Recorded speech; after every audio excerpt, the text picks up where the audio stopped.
नमस्कार दोस्तों, आइए बात करते हैं अमेरिका में हो रहे प्रेसिडेंशियल कैंडिडेट के चुनाव के बारे में। दोस्तों, लगभग आज से 3 महीने बाद 3 नवंबर 2020 को अमेरिका में प्रेसिडेंट का इलेक्शन होने वाला है, जो कि हर 4 साल में एक बार होता है। इसका मतलब ये साफ है कि प्रेसिडेंट का जो कार्यकाल है सिर्फ 4 साल का ही होता है। दोस्तों, मोस्टली वहाँ पर 2 पार्टियाँ ही सत्ता में आती जाती रहती हैं, पहली तो रिपब्लिकन और दूसरी डेमोक्रेट। ऐसा नहीं है कि वहाँ पे और छोटी पार्टियाँ नहीं हैं या और दूसरी पार्टियाँ नहीं हैं या और पार्टियों को बनाने का फ्रीडम नहीं है। वहाँ पे और भी पार्टियाँ हैं, जैसे libertarian party, green party, tea party, ये पार्टियाँ भी हैं। लेकिन वहाँ का कुछ रूल और रेगुलेशन इस तरीके का है कि ये छोटी पार्टियाँ कभी इतना सर्वाइव ही नहीं कर पाती हैं कि इन पार्टियों से भी कभी कोई प्रेसिडेंट हो। अब बात करते हैं पार्टीज़ के सिंबल के बारे में। दोस्तों, रिपब्लिकन पार्टी का जो सिंबल है वो है कुछ ऐसे, यानी कि एलिफेंट, और जो डेमोक्रेटिक पार्टी का सिंबल है वो है कुछ ऐसे। दोस्तों, रिपब्लिकन पार्टी वही है जो इस वक्त वहाँ पर रूल कर रही है, जिसके प्रेसिडेंट अभी डोनाल्ड ट्रंप हैं और रूल कर रहे हैं वहाँ पर। और डेमोक्रेटिक पार्टी वही है जिस पार्टी से ओबामा लगभग 8 साल तक वहाँ के प्रेसिडेंट रह चुके हैं, यानी 2 कार्यकाल अपना प्रेसिडेंट के तौर पर बिता चुके हैं। अब सवाल ये है कि वहाँ का अगला राष्ट्रपति कौन हो सकता है, तो उसका उत्तर है जो बिडेन। जो बिडेन वही हैं जो डेमोक्रेटिक पार्टी से जब ओबामा वहाँ के राष्ट्रपति थे तो ये वहाँ के वाइस प्रेसिडेंट थे, जिसको वहाँ की लैंग्वेज में रनिंग मेट कहा जाता है।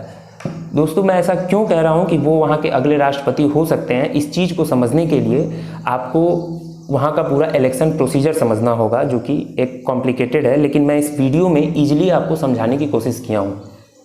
आइए देखते हैं।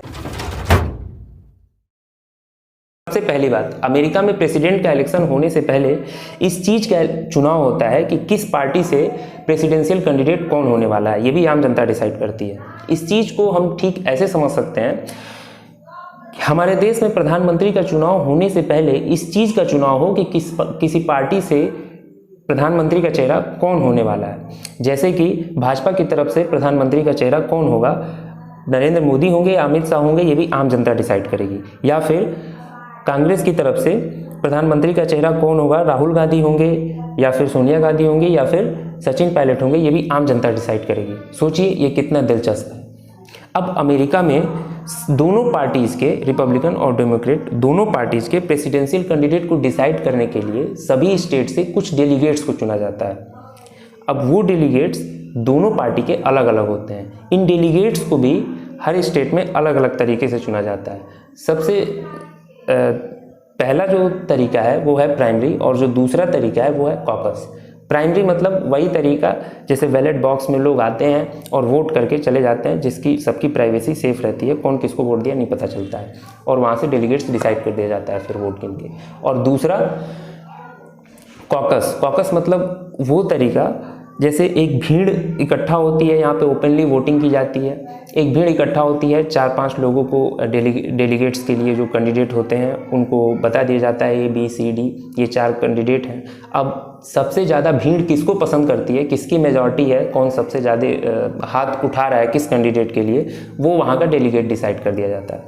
अब ये डेलीगेट्स जाकर अपने फेवरेट कैंडिडेट को, उस पार्टी के अंदर अपने फेवरेट प्रेसिडेंशियल कैंडिडेट को वोट करते हैं। अब जिनके पास सबसे ज़्यादा डेलीगेट्स होते हैं वही उस पार्टी का प्रेसिडेंशियल फेस होता है। जैसे रिपब्लिकन पार्टी का जो प्रेसिडेंशियल फेस है वो डोनाल्ड ट्रंप हैं। इनके पास लगभग 2367 डेलीगेट्स हैं, और जिनके कंपटीशन में सिर्फ एक हैं जो बिल वेल्ड हैं, और उनके पास सिर्फ 1 डेलीगेट्स हैं। तो यहाँ पे तो ऑब्वियस सी बात है कि इनके कंपटीशन में कोई है ही नहीं। इसी तरीके से डेमोक्रेट में जो बिडेन के पास लगभग 2627 डेलीगेट्स हैं, जिनके कंपटीशन में हैं बर्नी सैंडर्स, उनके पास है 1073 डेलीगेट्स हैं। अब आप देख सकते हैं कि ये कितना अंतर है। यहाँ पर भी जो प्रेसिडेंशियल कैंडिडेट हैं वो हैं जो बिडेन। अब इन पूरी प्रक्रिया को कंप्लीट होने में लगभग 6 महीने लगते हैं।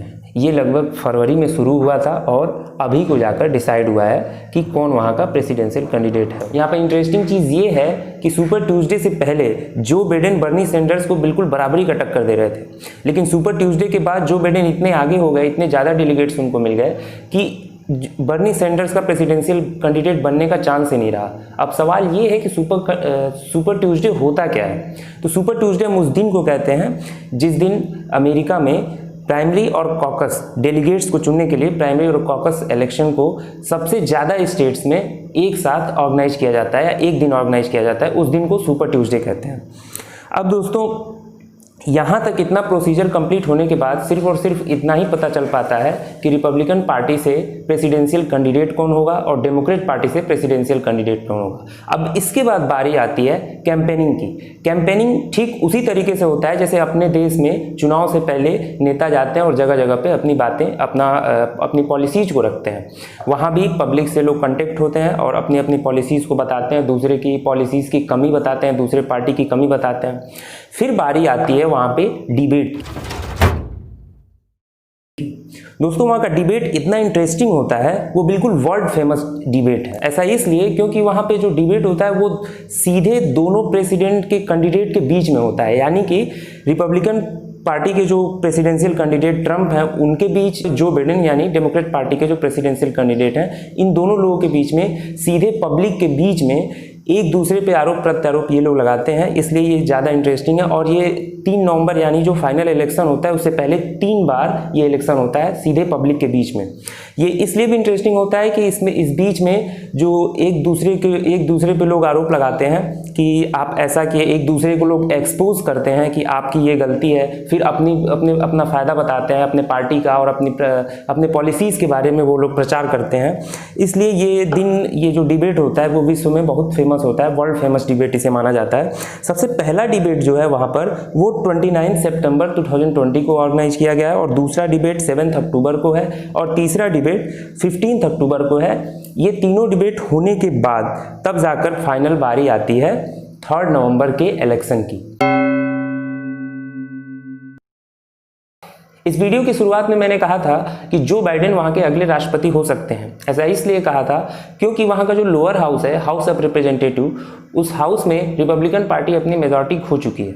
हालांकि ये चुनाव 2 साल पहले हुआ था, लेकिन इससे इतना तो पता चलता है कि जनता का झुकाव किस पार्टी की तरफ है, उसका लगाव किस पार्टी की तरफ है। और दूसरी चीज़ ये कि वहाँ का जो जितने भी चैनल के एग्जिट पोल्स हैं मैक्सिमम यही बता रहे हैं कि डेमोक्रेट पार्टी वहाँ पे आने वाले समय में रूल करेगी। अभी जैसे आप इस ग्राफ में देख सकते हैं कि 50% से ज़्यादा लोग वहाँ पे डेमोक्रेट पार्टी को पसंद करते हैं या डेमोक्रेट पार्टी के लिए वोट करना चाहते हैं और 50% से कम लोग वहाँ पे रिपब्लिकन पार्टी को वोट करना चाहते हैं। तो इससे यहाँ पे एक क्लियर होता है कि जो बाइडेन ही वहाँ के अगले राष्ट्रपति हो सकते हैं। उम्मीद है दोस्तों कि आपको वीडियो अच्छा लगा होगा, इन्फॉर्मेटिव लगा होगा। चलिए मिलते हैं फिर अगले वीडियो में, तब तक के लिए धन्यवाद।